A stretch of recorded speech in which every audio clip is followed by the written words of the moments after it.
Tenemos por aquí a Marangeli, que se está conectando desde Ponce, del Hogar Esperanza Unida, así que muchas gracias por conectarte, bienvenida.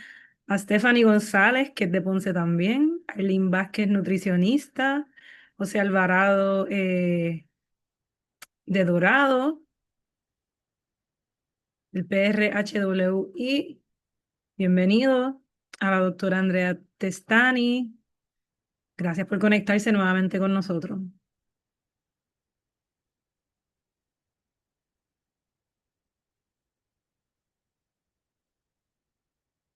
Muy bien, y dado que ya son las 4 de la tarde, voy a comenzar dándole los saludos y la bienvenida a nuestra serie de webinars que se llama El abordaje multidisciplinario de condiciones crónicas en la atención primaria. Y en el día de hoy estaremos hablando con nuestro recurso, la licenciada nutricionista y dietista Gabriela Tirado. Pero antes de todo eso, por aquí están, le pueden decir hola, pueden prender cámara quienes gusten. Y vamos un poquito con nuestras guías generales. Próximo slide, por favor. También queremos recordarle a todos que contamos con este nuevo servicio de traducción. Esto es con la facilidad de alcanzar un público mayor y puede entrar seleccionando lo que es en la barra de abajo un botón donde dice interpretación. Y ahí en interpretación puedes escoger si quiere entrar a la sala principal, que es esta, o la sala de inglés, que lo puede ver ahí en pantalla. Y también puede, ¿verdad?, escuchar en el idioma que usted mejor prefiera. Próximo slide, por favor. Entonces, les recuerdo que esto es una iniciativa del Instituto de Salud Pública de Puerto Rico, que es un programa del Fideicomiso para Ciencia, Tecnología e Investigación. Y este proyecto de aprendizaje a través de la telementoría, su propósito es conectar especialistas con centros médicos académicos y proveedores de atención de salud en zonas rurales. Antes de comenzar, le quiero compartir las guías generales de nuestra serie de webinars, que usted está muy bienvenido y bienvenida a compartir, a encender su cámara porque queremos conocerlo, a escribir en el chat en cualquier momento durante la sesión, a abrir el micrófono para realizar las preguntas, alguna duda, comentario y recordar que este webinar está siendo grabado para fines educativos. Entonces, les recordamos que, ¿verdad?, pueden escribir esas preguntas o comentarios en el chat. Por acá va a haber una preprueba y esa preprueba también la debe ver en la pantalla. También puede ver un enlace prontamente en el chat.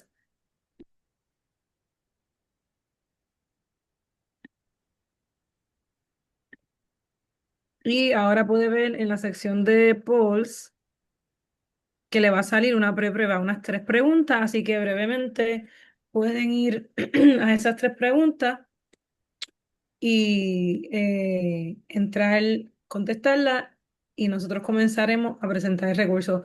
En el QR code también se puede encontrar en el chat, así que por acá lo han facilitado, así que puede entrar por ahí también si no le funciona la sección de polls. Y por acá tenemos también al compañero Federico Salcedo y Rizarri de San Juan, a la profesora Norma Rosa. Así que muchas gracias. Muy bien, entonces ahora pasamos con nuestra invitada en el día de hoy, que es la licenciada Gabriela Tirado. Así que le voy a dar el espacio a Gabriela de presentarse y también proyectar pantalla. Así que muchas gracias y bienvenida, Gabriela. Gracias. Un momentito, déjenme darle share a la presentación. La estamos viendo. Ahora se está viendo. Ahora sí. Ok.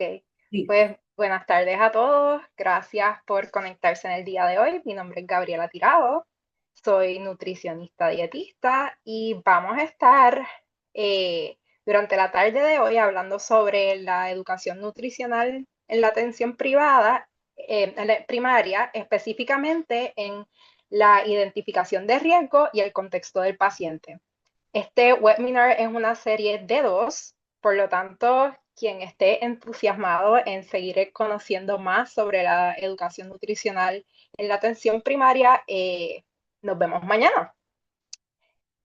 Ahora bien, esta tarde yo tengo múltiples objetivos, pero para mí el más importante es que ustedes puedan reconocer a la nutrición como una intervención de primera línea en la atención primaria. Y no solamente eso, que se sientan empoderados con herramientas para poder llevar a cabo esta intervención. Pero antes de comenzar, quiero break the ice y les quiero preguntar lo siguiente. By the way, un disclaimer, a mí no me gusta sentirme sola cuando estoy así de manera digital, o sea que sientan completa confianza en hablar, en interrumpirme, en prender sus cámaras, en escribir en el chat. Y bueno, ahora sí. Oh, ok, aquí tenemos a don Ramón. Don Ramón llegó a la clínica de su médico y el médico le pregunta que si tiene alguna condición médica. Él le dice, yo estoy como Coco, no tengo ninguna condición médica. El médico continúa a preguntarle que si utiliza algún medicamento y de repente saca una listita. ¿A quiénes de ustedes le parece esto algo sumamente familiar? Déjame ver si veo el chat. Diariamente. Sí, yo también. ¿Y qué ustedes entienden que le puede estar pasando a don Ramón todos los días?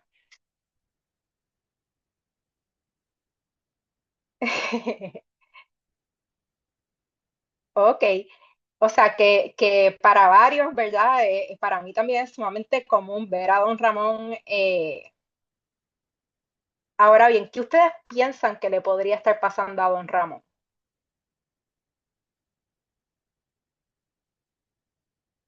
Puede que no esté consciente de todas sus condiciones de salud, exacto. ¿Qué otra cosa le podría estar pasando a don Ramón?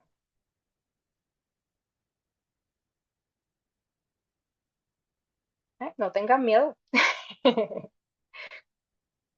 Ok, pues si les dio miedo escribir, depresión, ok, pobre insight de sus condiciones, pobre apoyo, ok, definitivamente, ¿verdad? A don Ramón, él está como Coco, no le pasa nada, así es. Pobre educación, exacto. Pues puede que él no entienda, uno, para qué son sus medicamentos. Puede que no reconozca la hipertensión y el colesterol alto como condiciones médicas. Está desorientado. Oye, no había pensado en esa, pero puede ser. Desorientado en cuanto a sus condiciones, definitivamente. Puede que entienda que como sus condiciones están controladas, ya no las tiene, ¿verdad? O sea que pueden haber muchos factores, pero definitivamente él está confundido.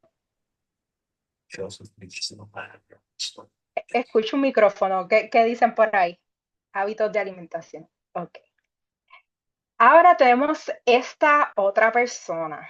Esta es doña Juana y doña Juana está en piñones con su hija comiéndose unas alcapurrias y su hija le dice, mira, no te comas eso que te va a subir el colesterol. Y ella dice, no te preocupes, yo tomo medicamentos para eso. ¿Qué ustedes creen que le puede estar pasando a doña Juana?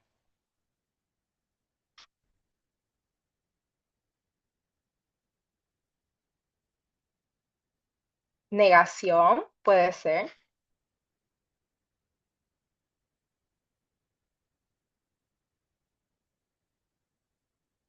¿Qué otra cosa le puede pasar a doña Juana? Está felicísima comiéndose su alcapurria. Desconoce el impacto de la nutrición en su condición definitivamente. Piensa que el medicamento le ayuda con todo, muy bien. Pobre adherencia, también podría ser. También podría ser. Yo por aquí puse, ¿verdad? Que puede que ella entienda que los medicamentos cancelan el efecto de su alimentación. No, ¿verdad? Tal vez no comprende el rol de la alimentación en su tratamiento o ha recibido mensajes contradictorios, no necesariamente de profesionales de la salud, pero tal vez lo ha escuchado por ahí y entonces lo repita el papagayo. Y bueno, hábitos de alimentación son la base del tratamiento de cualquier condición crónica. Y esta imagen a mí me encanta porque vemos como este templito donde la base dice Lifestyle Modifications y en este caso es Diabetic Education, pero podríamos cambiarlo por cualquier otra condición crónica. Los pilares que sostienen el techo entonces son los manejos de esas condiciones asociadas a la diabetes, pero también el tratamiento médico. Y bueno, vemos al paciente triunfante en la parte de arriba porque logra las metas, ¿verdad? Tiene mejor calidad de vida. Ahora bien, ¿por qué es que es tan importante hablar de nutrición en la atención primaria? Y bueno, es que la nutrición tiene un impacto directo en la salud. Este estudio que hizo el Lancet, donde tomó en cuenta 195 países y la frecuencia de ingesta de ciertos nutrientes y el impacto que tenía en la mortalidad y las causas, ¿verdad?, de muerte de esas personas que tenían ciertos, ¿verdad?, ese estilo de alimentación.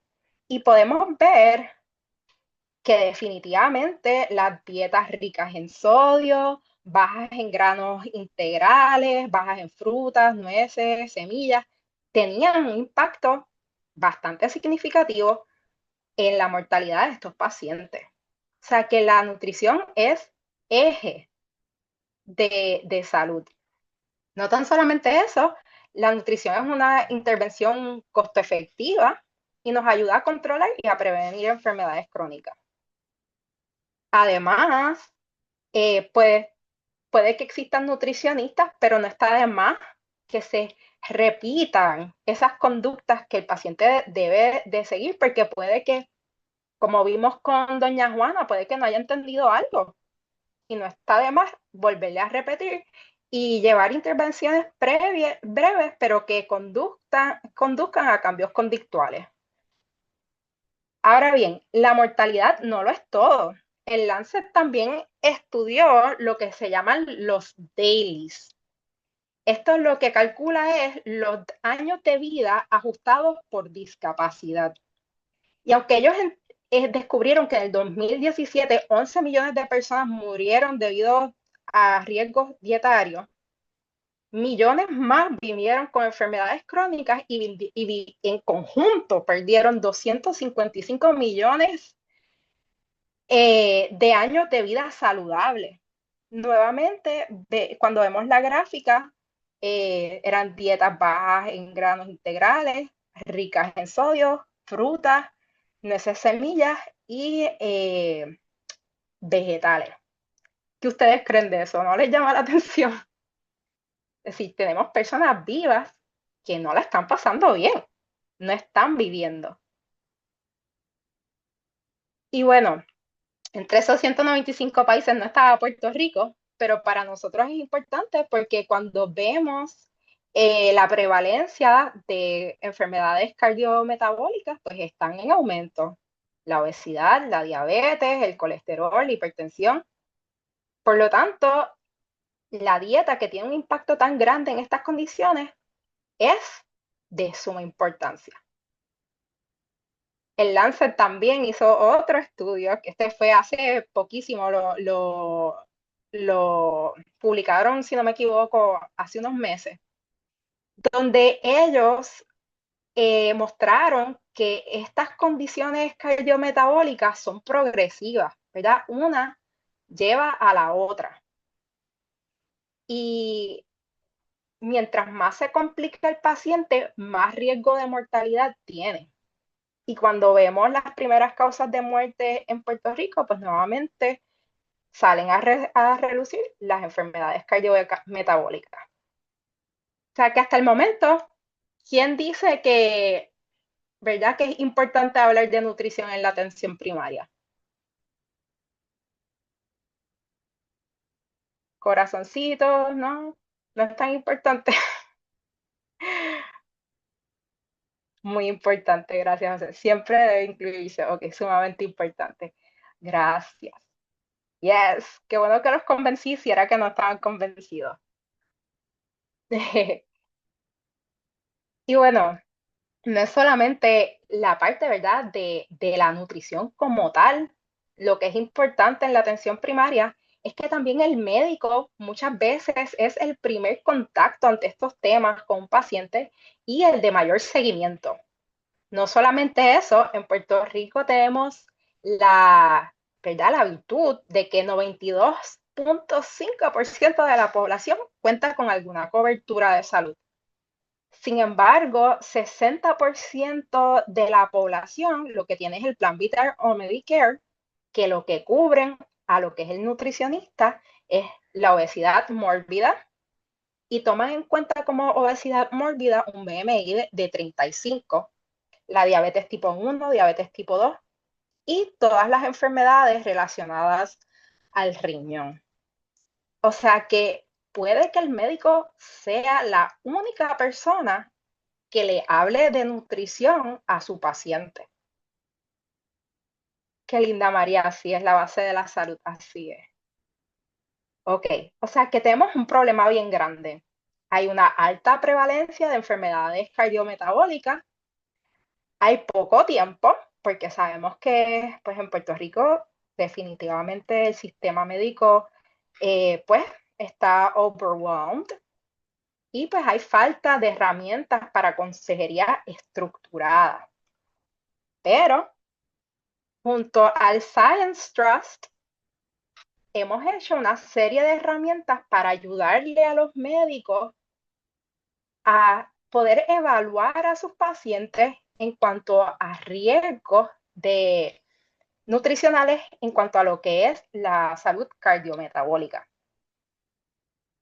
Tenemos un cuestionario, tenemos una evaluación breve. Esta evaluación va guiando al médico a llegar a la intervención y dentro de esta misma escuela, entonces se le da unos cues al médico de qué le podría hablar a su paciente y qué metas podría establecer con él para mejorar sus hábitos de alimentación.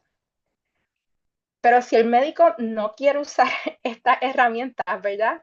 Porque tal vez es mucho papeleo, también tenemos un flujograma de decisiones que le puede ayudar sin necesariamente llenar estos documentos a establecer metas con su paciente. Tenemos una hoja de seguimiento, ¿verdad? Porque esto hay que seguirlo. Como bien hablamos, es la base de la salud, como dijo María Lebrón. O sea que no lo podemos dejar como una simple meta que establecimos hace un mes y ahí quedó, ¿verdad? El paciente tiene que entender el peso que tiene este cambio en su vida. Por otro lado, tenemos unas hojas educativas básicas donde el paciente puede anotar con su puño y letra esa meta que hizo con el médico. Y en adición, pues tiene un contexto de su condición médica y qué cositas debería tal vez aumentar o disminuir. Y en adición tenemos unos posters adaptados a lo que es la cultura puertorriqueña, ¿verdad? Que entonces tenemos muchos materiales que nos vienen de los Estados Unidos, que están magníficos, pero tal vez no nos vemos dentro de ellos. Una vez se suban estas presentaciones, van a tener entonces acceso a todos los documentos. O sea que, ¿cómo pueden funcionar estas herramientas?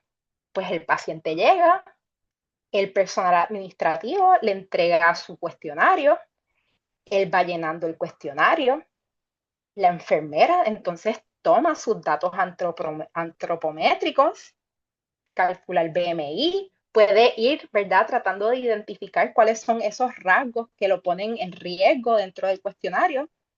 Y una vez llega el médico lo que tiene es que validar la información, conversar con su paciente y negociar qué cositas podría cambiar dentro de su alimentación con unas metas SMART. Más adelante vamos a hablar de eso. Hay que medir el grado de confianza del paciente y educarle un poquito sobre por qué es que queremos hacer esas metas SMART. Y bueno, Nuevamente, pues tenemos una hoja de seguimiento, o sea que hay que darle seguimiento a esas metas que estableció con el paciente. Y el paciente llega a su casa con su hojita, con sus metas escritas, para que no se le olviden. ¿Qué les parece esas herramientas? O sea que lo primero es identificar si hay un riesgo nutricional. En este caso, nos vamos a estar enfocando en los riesgos cardiometabólicos, ¿ok? Y hay que evaluar, pues, los datos antropométricos, los signos vitales, los marcadores de laboratorio y los hábitos de alimentación. En la antropometría, un numerito que es muy importante es el índice de masa corporal. Ay, qué bueno, Martínez, qué bueno que lo encuentras útil. El índice de masa corporal se calcula, ¿verdad? Tomando el peso en kilogramos dividido entre la estatura en metros cuadrados. Podemos sustituir ese cálculo a libras, ¿verdad? Tomando el peso en libras por 703 dividido en la estatura en pulgadas en metros, ay Dios mío, a la 2. Ahora bien, ¿por qué es que queremos tomar en cuenta el índice de masa corporal? Pues uno, un índice de masa corporal alto está asociado a las enfermedades cardiometabólicas. Además, es lo que utilizan los planes médicos para validar intervenciones, tratamientos, riesgos y diagnósticos. Como bien les hablé,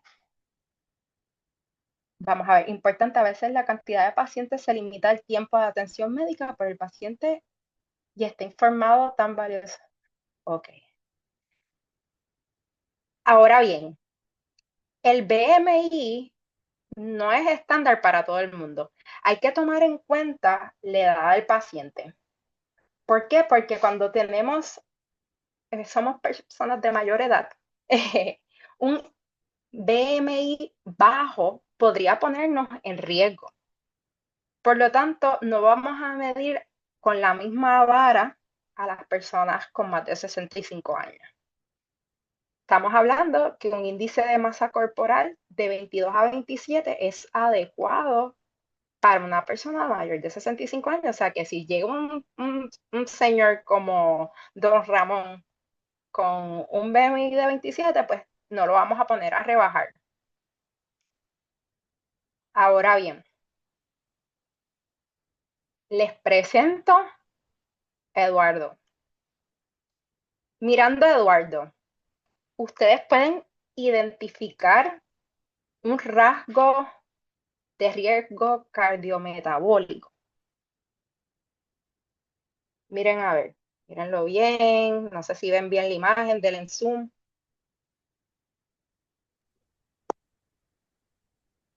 A simple vista, ¿verdad? No, pensaría que es totalmente saludable.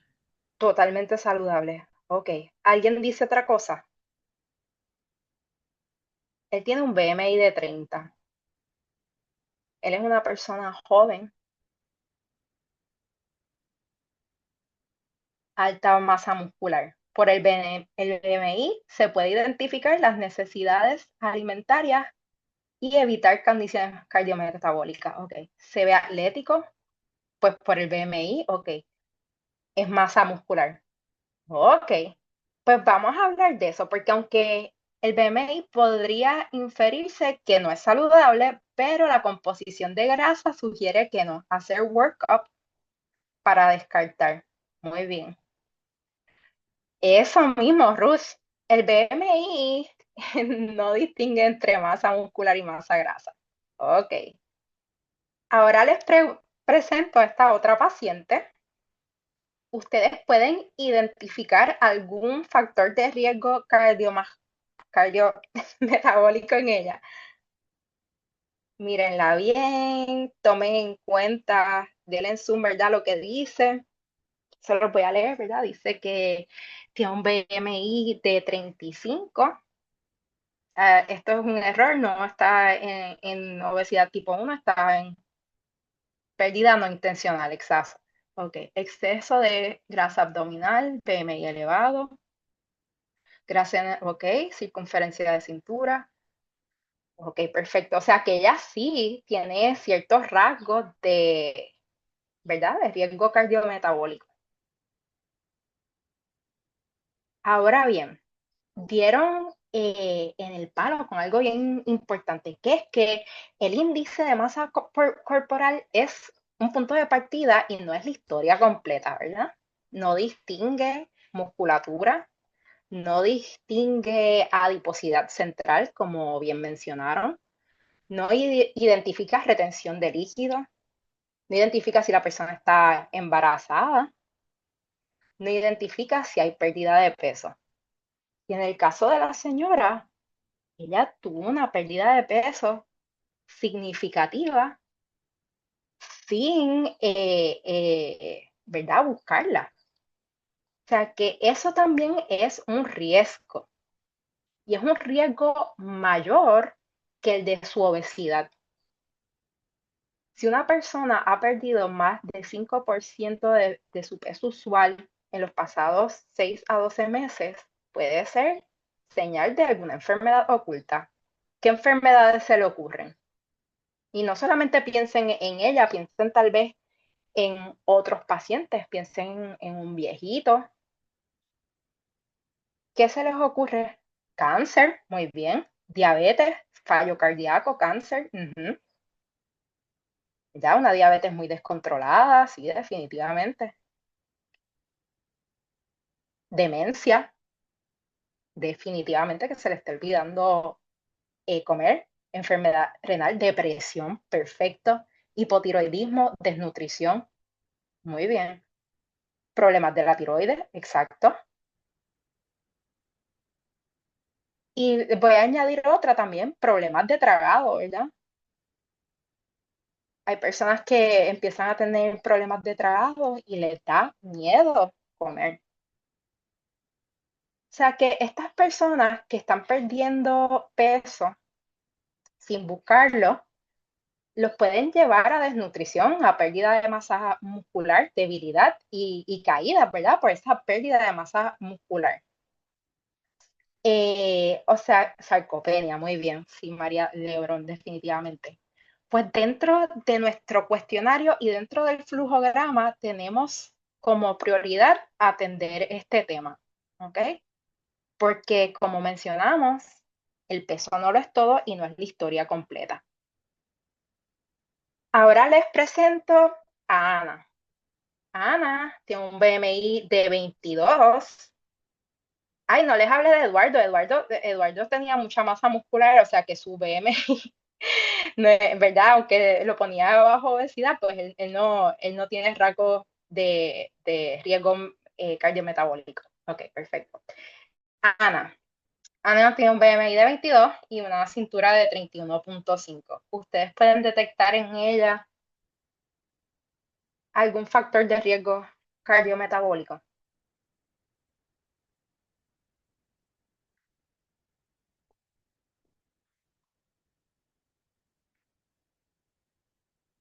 ¿No? ¿Sí? Tal vez.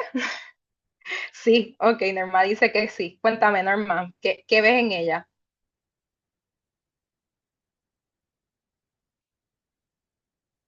¿Qué notaste en Ana?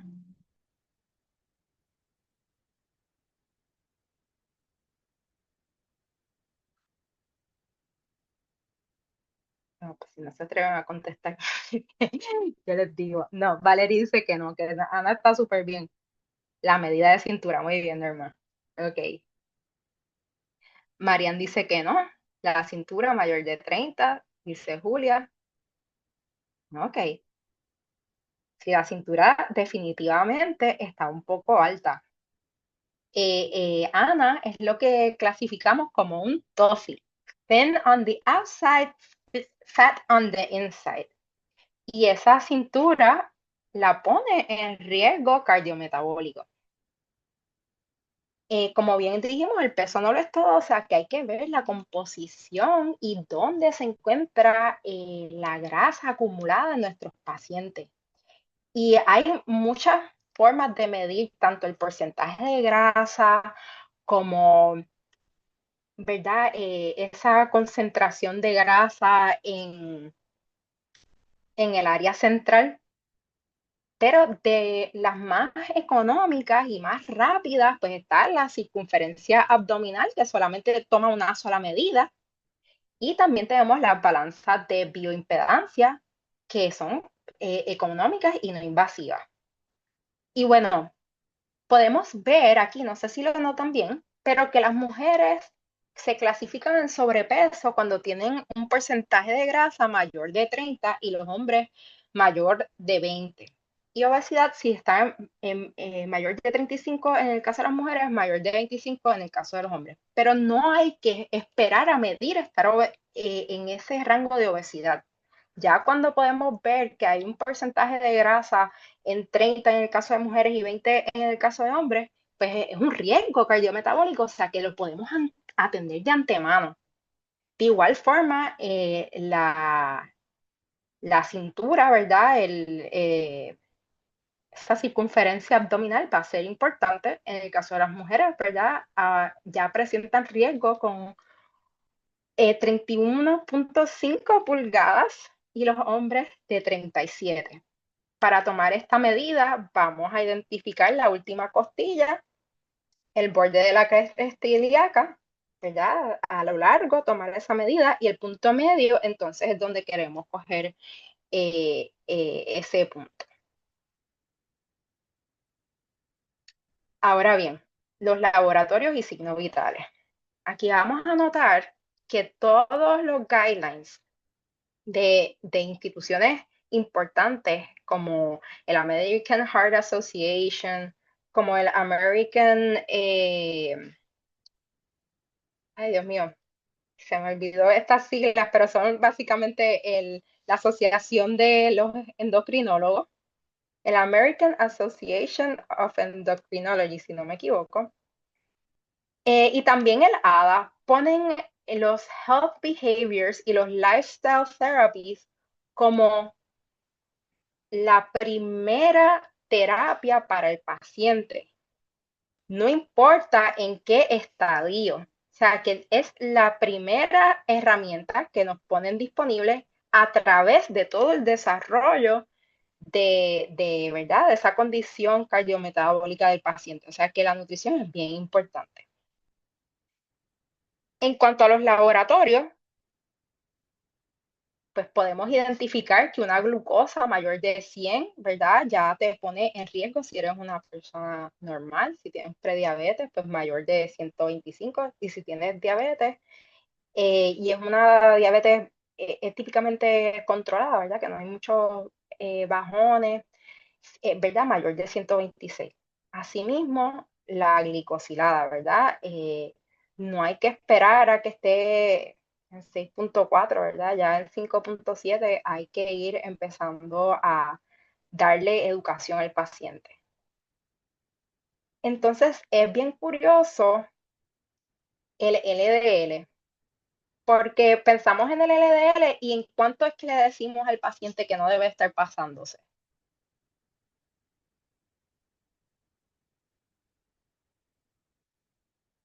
En menos de 100, exacto. Pero el American Heart Association indica que si hay enfermedades cardiovasculares, entonces tenemos que considerar menos de 70. Se hace un ajuste aún más fuerte.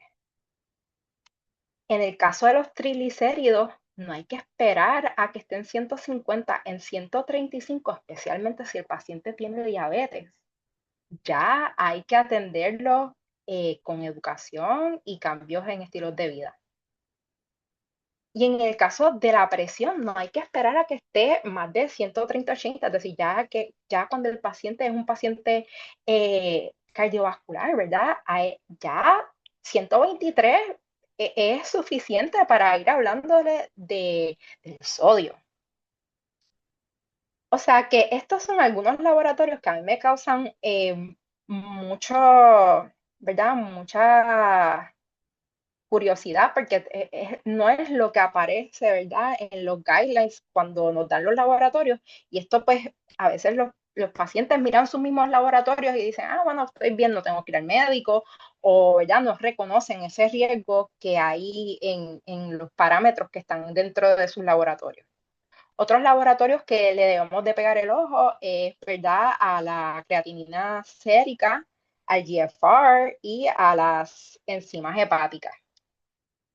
No hay que esperar a tener fatty liver, ¿verdad? En algún momento que esas enzimas hepáticas estén un chin altas, hay que ir hablándole a ese paciente de hacer cambios en su estilo de vida.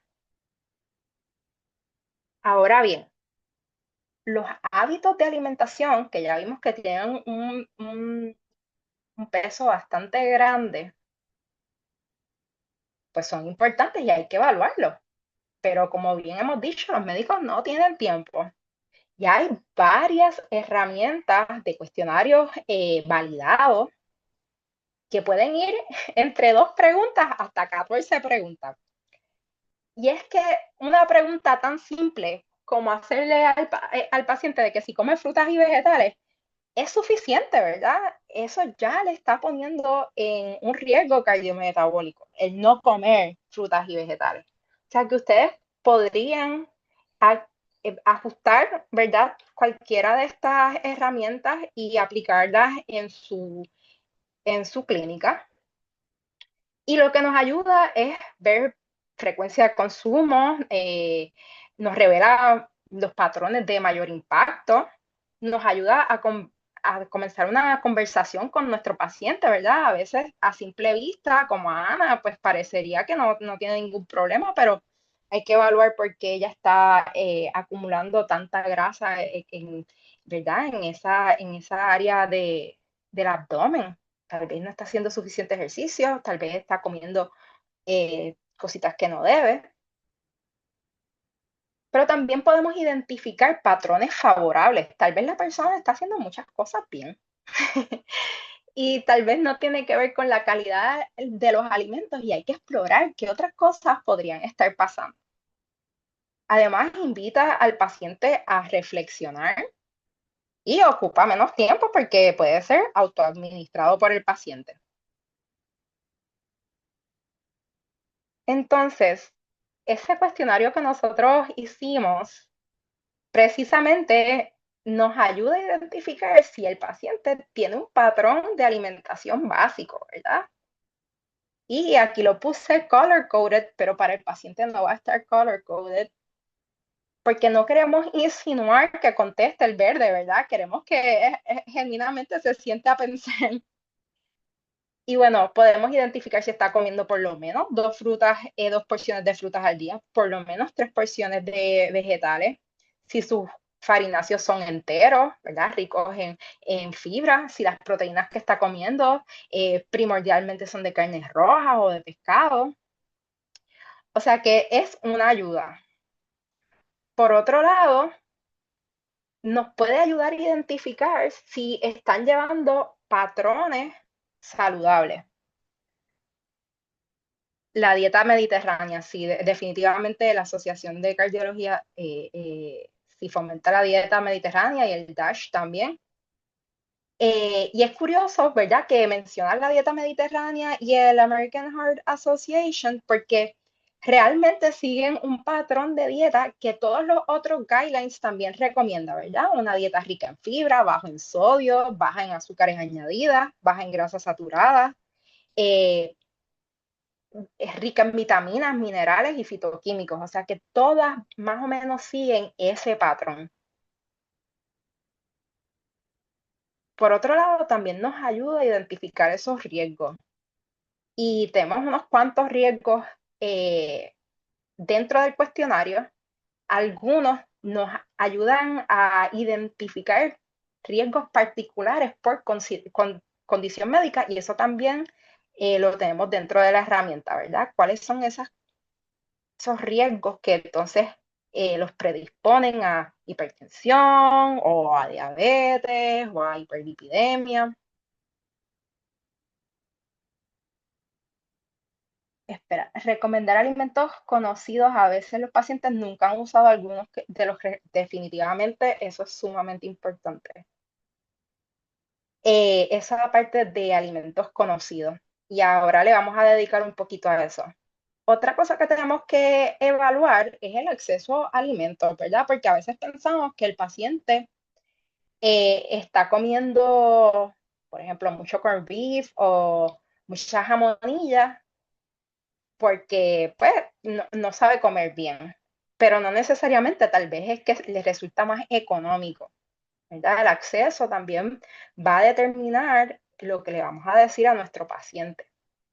Y dentro del cuestionario, entonces tenemos la pregunta de que cuán difícil se le ha hecho comprar alimentos en los pasados 12 meses y si cuentan con algún tipo de recurso. Además, hicimos una hojuela donde están, ¿verdad?, los principales ayudas en cuanto a lo que es alimentación a nivel tanto gubernamental como de base comunitaria, pero también lo que le hablamos al paciente entonces va a ser importante, porque queremos que coma frutas y vegetales aun cuando son enlatados. Podríamos hablarle de la opción de congelado, pero si son enlatados, entonces que digan bajos en sodio o lavarle el líquido donde viene le ayuda a reducir el sodio. Si son frutas que vengan en su propio jugo, hablar de frutas de temporada, ¿verdad? Tal vez el señor tiene un palo de mango en la parte de atrás de su casa o el vecino de al lado tiene panas, ¿verdad? O sea que cuando está en temporada ese alimento es fácil conseguirlo, incluso gratis. También podríamos hablar de legumbres como fuente de proteínas. Las legumbres son las habichuelitas, las lentejas, los garbanzos, los pescados enlatados como fuentes de omega. O sea que tenemos alternativas un poco más económicas que nos ayudan a llevar una alimentación igualmente balanceada y nutritiva. En cuanto a las legumbres, quiero dedicarle un chin de tiempo aquí, ¿verdad? Porque ahora mismo las carnes rojas están carísimas, los huevos han tenido, ¿verdad? Unos precios que suben y bajan, igual el pollo. Y las legumbres, aun cuando los precios están estables, tienen unos costos bien bajitos. O sea que hay que tratar a las legumbres como fuente de proteínas y hacerle entender a los pacientes que también son fuentes de proteínas. Y que es algo culturalmente aceptado, porque a qué puertorriqueño no le gustan los habichuelas. Nada más, bueno, yo soy pro habichuelas, sopas de lentejas, gandules guisados, me encanta todo eso. Y bueno, si es el caso que tengan dentro de su institución un trabajador social, pues entonces preferirlo igual si hay un manejador de caso. Recomendar alimentos cocidos, a veces los pacientes nunca han usado de los conocidos, sí, perfecto. En cuanto a eso de los alimentos conocidos, ¿verdad? Tienen que ser culturalmente relevantes, ¿verdad? A veces pensamos en granos íntegros y empezamos a pensar, bueno, antes de yo decir nada, ¿qué alimentos ustedes conocen que son íntegros, ¿verdad? Que son farináceos íntegros. ¿Qué viene a su cabeza?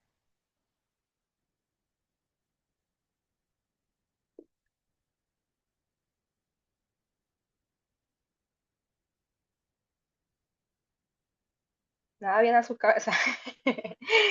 Ok. Pues, qué curioso que no vengan muchas cositas a sus cabezas, porque es que en Puerto Rico no comemos muchos granos íntegros, ¿verdad? Eso no es parte de nuestra cultura. Sin embargo, si comemos muchas viandas, ¿verdad? Eso sí es algo de nuestra cultura y aunque no es un grano íntegro, es una fuente de carbohidratos complejos y una fuente de fibra, o sea que es una mejor alternativa a un alimento procesado. El maíz tierno definitivamente es un grano íntegro, sí, sí lo es. O sea que en vez de hablarle de quinoa a un paciente que seguramente no conoce lo que es, la avena, eso es cierto, comemos avena, muy bien. Eh, Tal vez conoce lo que es el arroz integral, pero no lo sabe preparar, o sea que la, la probabilidad que lo vaya a hacer en su casa va a ser poca. Lo otro es moderar nuestro lenguaje, ¿verdad? En vez de hablar de adiposidad central, no, tal vez le queremos hablar de la grasa que hay alrededor de la barriga o del área abdominal, pero puede que hasta abdominal sea como algo raro para ella. Y confirmar el entendimiento, ¿verdad? Mira lo que nos pasó con Ramón. Ramón ni sabía para qué eran sus medicamentos. O sea que esa parte de preguntarle al paciente qué fue lo que tú entendiste o qué vamos a estar haciendo de aquí a la próxima vez que nos veamos es importante. Y pues establecer de 1 a 2 metas por visita. No hay que, yo sé que a veces estamos súper entusiasmados en decirle muchas cosas al paciente, pero los puede confundir y los puede abrumar. Y siempre tener en el contexto, ¿verdad? Es muy importante. Puede que la persona esté comiendo fuera porque tiene 4 trabajos y entonces en uno de los trabajos es que come y tal vez lo que hay disponible principalmente son alimentos fritos, ¿verdad? Entonces, dentro de su trabajo, ¿qué puede consumir? Si es que hace el desayuno en su casa, entonces hablarle de incluir las frutas cuando está en su casa y las verduras cuando está en su casa en el desayuno, que entonces hay más probabilidad que coma esos alimentos que tal vez en el resto del día no estén presentes. Ahora bien, tenemos a Eduardo otra vez. Eduardo come arroz blanco todos los días, en todas las comidas y en grandes cantidades. Su A1C está en 6.2, es la primera vez que le sale alta. ¿Qué le vamos a decir a Eduardo?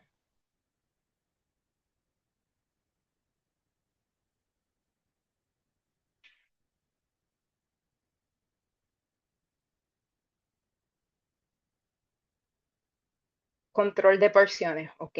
Muy bien, Valerie. ¿Qué otra cosa le podemos decir a Eduardo? Disminuir el consumo, perfecto. Bajar los carbohidratos, cambiarlos por integral o quinoa, controlar porciones, aumentar la ingesta de alimentos con fibra. Ok, ofrecerle alternativas de carbohidratos y ofrecerle carbohidratos complejos. Ok, perfecto. O sea que todos estamos de acuerdo que tiene que hacer cambios tal vez en la porción o el tipo de carbohidratos que está comiendo. Ahora bien, no le podemos decir come menos carbohidratos y ya está, ¿verdad? Porque no le estamos dando un guideline. Hay que hacer, hay que hacer esa meta SMART. Y el SMART es un acrónimo, ¿verdad? Queremos que esa meta sea específica. ¿Qué es lo que hará Eduardo? Pues tal vez le podemos decir a Eduardo, mira, la próxima vez que te sirvas arroz, sírvete un cuarto del plato. Que sea medible, ¿verdad? O sea, que le estamos dando, cuando le decimos un cuarto del plato, algo con que medir, que sea alcanzable. Pues mira, él tiene un plato en su casa y ya sabemos que come arroz, o sea, que tiene ambas cosas disponibles, es alcanzable para él porque es un alimento que le gusta, solamente le vamos a decir que coma menos cantidad. Relevante porque entonces estamos reduciendo los carbohidratos que le va a ayudar con la A1C. Y time bound. Esta parte es importante porque a pesar de que queremos que él haga esto por el resto de su vida, vamos a decirle que lo haga hasta la próxima consulta. ¿Por qué? Porque así no le va a dar ansiedad. Él le encanta su arrocito blanco. Otra cosa que queremos medir, ¿verdad? Es cómo él va a llevar un seguimiento de esto. Podemos decirle que le tome fotos a su plato para que la próxima vez que lo veamos nos enseñe que sí, que lo está llevando un cuarto del plato, que utilice alguna aplicación como MyFitnessPal, que marque un calendario los días cumplidos y medir su confianza. Puede que él diga que su confianza en poder reducir el arroz es 5. Pues entonces eso no es una buena confianza y hay que tal vez redefinir nuestra meta. Si es más de 7, entonces tiene mucha confianza en poder lograrlo y es una buena meta para él. Y bueno, y considerar otros hábitos, ¿verdad? Hay otros hábitos que nos ponen en riesgo de enfermedades cardiometabólicas como el alcohol, fumar, el sedentarismo, descansar y manejar el estrés. O sea que dentro del cuestionario también hay preguntas sobre esto y podrían ser una de esas dos metas, ¿verdad? Si vemos que es muy sedentario el paciente, entonces podríamos establecer de meta aumentar el ejercicio. Ahora bien, ¿cuándo vamos a hacer referidos? Pues mira, siempre podemos hacer un referido al nutricionista, pero particularmente queremos hacer un referido si, ¿verdad? Ese paciente requiere una educación más profunda, si tiene múltiples condiciones o es una condición muy compleja. Si el paciente muestra disposición y mira, y quiere seguir hablándote y esto y lo otro, y tal vez no tiene las herramientas para hablarle de todo eso, pues entonces es un buen momento para referirle al nutricionista o si el paciente mismo lo solicita.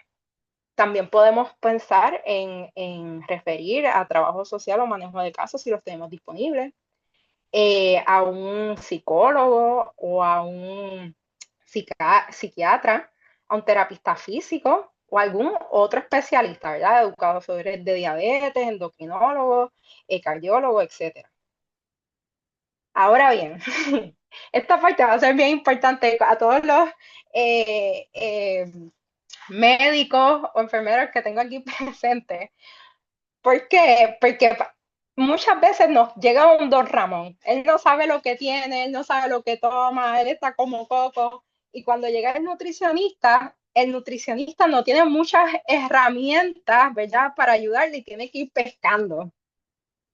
No tan solo eso, los nutricionistas no podemos diagnosticar condiciones médicas, o sea que aún sabiendo que está tomando losartán, que posiblemente tiene hipertensión, no podemos poner eso, ¿verdad?, para solicitar el plan médico. O sea que de todo lo que quiero que se lleven hoy es que tiene que tener todos los códigos del ICD-10 para entonces poder, ¿verdad?, que el plan médico cubra a ese paciente. Lo otro que estaría chévere, ¿verdad? La razón del referido, si hay algún laboratorio relevante, si tiene algún medicamento importante ¿verdad?, que tengamos que tomar en cuenta, el peso, la estatura, el índice de masa corporal y cualquier otra información. Porque como don Ramón, hay un montón de personas. Ahora bien, Margarita, ella va todos los domingos a Piñones a correr bicicleta y de paso se come una escapurria. Ella llegó el lunes al consultorio después de una caída de su bicicleta y refiere que tiene un dolor intenso en su rodilla izquierda, no puede apoyar, ¿verdad?, su peso en esa pierna y tiene limitación para caminar. ¿Cuál es la prioridad clínica en este momento para Margarita? Podemos ver que está manejo de dolor. Definitivamente, ¿verdad? Esto no es un buen momento para hablarle a Margarita de su peso. ¿Por qué? Pues porque ella no está pensando en su peso, ella está pensando en esa caída que tuvo y si se rompió un hueso. O sea que, ¿en qué situaciones no le queremos hablar de cambios de estilos de vida a los pacientes? Pues en una situación aguda, urgente, un paciente que esté abrumado o en crisis emocional. Mira, Eduardo puede que tenga un papá que le amputaron una pierna por una diabetes descontrolada. Es la primera vez que ve su glicosilada en 6.2 y está asustado. Tal vez ese no es el momento para hablar de cambio de hábitos, tal vez es el momento para hablarle de que sí es un riesgo y hacer un referido al nutricionista. ¿Verdad? Si el paciente no está dispuesto a hacer cambios en ese momento o no está de acuerdo con el cambio que le proponemos. Por ejemplo, puede que Margarita esté, ¿verdad? Ya entienda que su peso no es un riesgo para ella y no lo quiera cambiar. Y dentro de las preguntas, ¿verdad? De las primeras preguntas que si hubo un cambio en peso, también está la pregunta de que si te sientes cómodo o te gustaría cambiar el peso en que estás ahora mismo.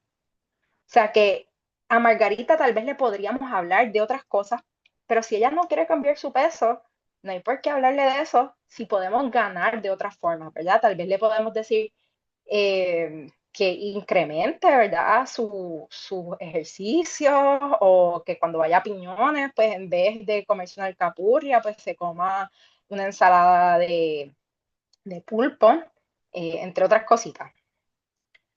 ¿Cuándo es un buen momento? Pues mira, si es una visita de rutina, ¿verdad? Una visita inicial o una visita de seguimiento donde realmente no haya nada agudo, tal vez una evaluación de laboratorio, si el paciente pues tiene una condición crónica o algún hallazgo alterado y no tenga, ¿verdad?, otras prioridades en ese momento. Y si ¿verdad?, si el paciente muestra interés o disposición al cambio. Ahora bien, Margarita, después de 2 meses, se siente muy bien, no le duele la rodilla ya y está lista para hacer cambios en su vida. ¿De qué le vamos a hablar a Margarita?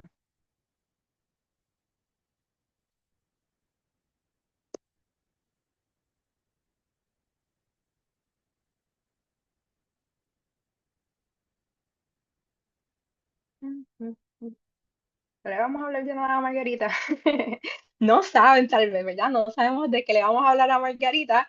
Y para eso nos vamos a conectar mañana, porque no hemos hablado de esto, ¿verdad? Mañana es otro día y le vamos a dedicar una horita precisamente a qué le debemos de recomendar a estos pacientes como Margarita y a cualquier otro que tenga riesgo dentro de su alimentación, ¿verdad? Y se correlacionen con problemas cardiometabólicos. ¿Alguna pregunta, alguna duda?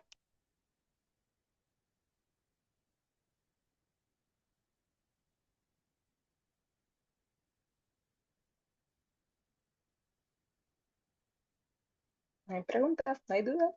¿Están emocionados para mañana? Ok, ¿alguna diferencia en nutricionista y dietista en cuanto al manejo específico? Ay, se me fue. Ok, específico dependiendo del caso del paciente. Sí, qué buena pregunta. Sí, definitivamente hay nutricionistas que están especializadas tal vez en diabetes o enfermedad renal o en manejo de peso. O sea que sí, podríamos identificar a esas nutricionistas. Entiendo que el Colegio de Nutricionistas y Dietistas tiene un listado de aquellas nutricionistas que tienen práctica privada y a qué condiciones se dedican.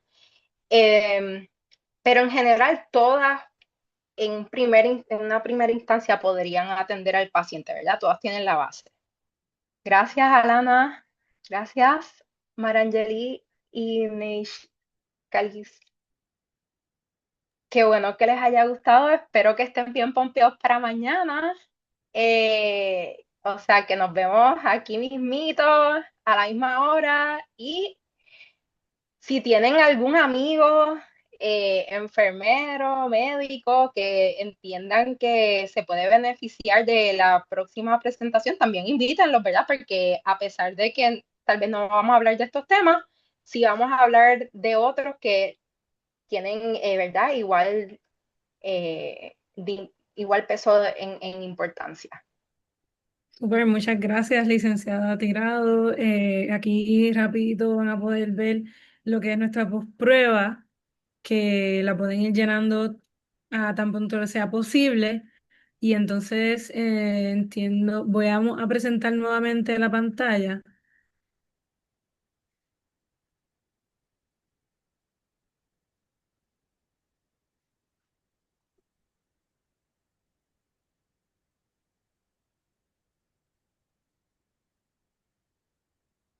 Súper. Que también pueden ver por ahí el QR code para la postprueba. Próximo slide, por favor. Entonces, también pueden ir para la parte de post, que pueden entrar directamente. Ya veo que tengo 35 respuestas, así que tenemos un buen número por ahí.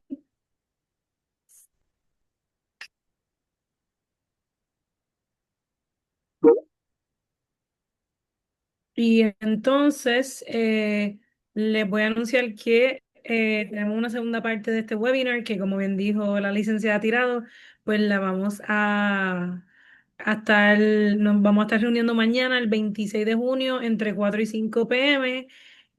Así que, por favor, conéctense para que vean entonces qué pasó con, ¿cómo se llama la paciente? Marta. Margarita. Margarita. A ver lo que pasó con Margarita. Y entonces, a ver que tenemos otros anuncios por acá. También la encuesta de satisfacción la van a poder ver en el chat brevemente. Así que por favor llenen esa encuesta de satisfacción.